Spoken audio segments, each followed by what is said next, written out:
रुक कर रहे हैं इस वक्त की बड़ी खबर का। मानव अंग प्रत्यारोपण के लिए कमेटी गठित कर दी गई है और ऑथराइजेशन कमेटी का गठन किया गया है।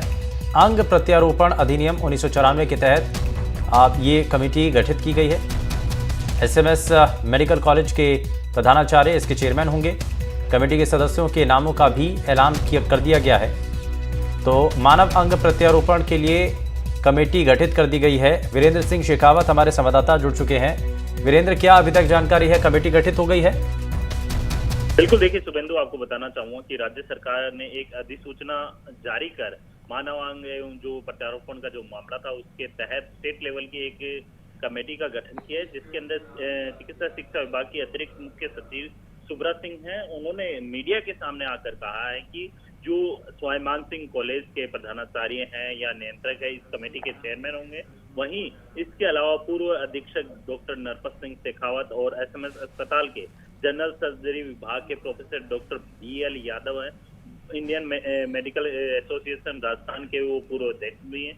अशोक शारदा और सेवा भारती राजस्थान की जो सीमा दया है, वो चिकित्सा शिक्षा एवं निर्देशक जो है जन स्वास्थ्य प्रतिनिधि के रूप में वो इसके कमेटी के सदस्य रहने वाले हैं। और इसके साथ ही आपको बताना चाहूंगा कि जिस तरीके से आपने देखा होगा कि राजस्थान के अंदर किस तरीके से जो अंग प्रत्यारोपण का जो पूरा एक फर्जी एनओसी को लेके जिस तरीके से पूरा जो गिरोह काम कर रहा था, उसके ऊपर नकेल कसने का काम किया। और साथ ही इस पूरी जांच के दरमियान जो जो इसके अंदर दोषी थे, डॉक्टर चाहे डॉक्टर्स हो या फिर एसएमएस जो चिकित्सा कॉलेज है उसके प्रिंसिपल हो, तमाम जो लोग हैं कहीं ना कहीं उनकी लापरवाही यहाँ पे देखने को मिली थी। और साथ ही यहाँ पे इन जो डॉक्टर्स हैं उनके खिलाफ भी जो स्वास्थ्य विभाग है उनके खिलाफ कार्रवाई की गई। और इसमें 3 डॉक्टर्स हैं, उनको 16 CCA का जो नोटिस है वो भी जारी किया गया था।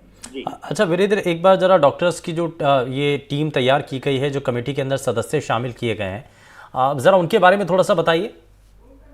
देखिए, आपको बताना चाहूंगा कि अगर मैं नरपत सिंह शेखावत की बात करूं तो स्वाभिमान सिंह अस्पताल के पूर्व अधीक्षक रहे हैं, क्योंकि उनके पास एक तजुर्बा भी है किस तरीके से जो यहाँ पे एक बड़े स्तर पे जिस प्रदेश का जो सबसे बड़ा अस्पताल है उसके अंदर किस तरीके से कार्य होता है। और फिर सबसे बड़ा सवाल ये उठता है कि जिस तरीके से आपने देखा होगा कि प्रदेश के अंदर जो अंग प्रत्यारोपण होते हैं या फिर जो तमाम जो मानव अंग होते हैं उनको प्रत्यारोपण या फिर ट्रांसफर करवाने का जो कार्य रहता है वो चिन्हित अस्पतालों के अंदर ही होता है, इसके अलावा कहीं नहीं होता। और पूरा जो डेटा होता है उसको मेंटेन किया जाता है और उसका एक अलग से रजिस्टर तैयार किया जाता है। उसके अंदर चाहे जो डोनर होता है उसकी भी पूरी डिटेल होती है। इसके अलावा जो जिस भी मरीज के वो अंग लगाए जाते हैं या फिर प्रत्यारोपण किए जाते हैं उसकी भी पूरी डिटेल यहाँ पे रजिस्टर के अंदर मेंटेन की जाती है। लेकिन जैसे ही ये पूरी जांच सामने आई है इसके अंदर देखा गया है कि जहां इसमें 2 विदेशी नागरिकों के भी अंग प्रत्यारोपण किए गए हैं। इसके अलावा 833 से अधिक जो लीवर ट्रांसफर है या फिर अन्य जो अंग होते हैं उनके प्रत्यारोपण किए गए हैं, उनकी कोई भी सूचना या फिर कोई भी रजिस्टर है वो मेंटेन नहीं किया गया है, क्योंकि इसकी जिम्मेदारी है वो एसएमएस के जो तमाम जो डॉक्टर्स रहते हैं जिनको ये जिम्मेदारी दी गई है, चाहे इसमें डॉक्टर अचल शर्मा हो या फिर राजीव बरगट्टा हो या फिर इसके अंदर अन्य जो डॉक्टर्स रहते हैं उनको जिम्मेदारी दी गई है।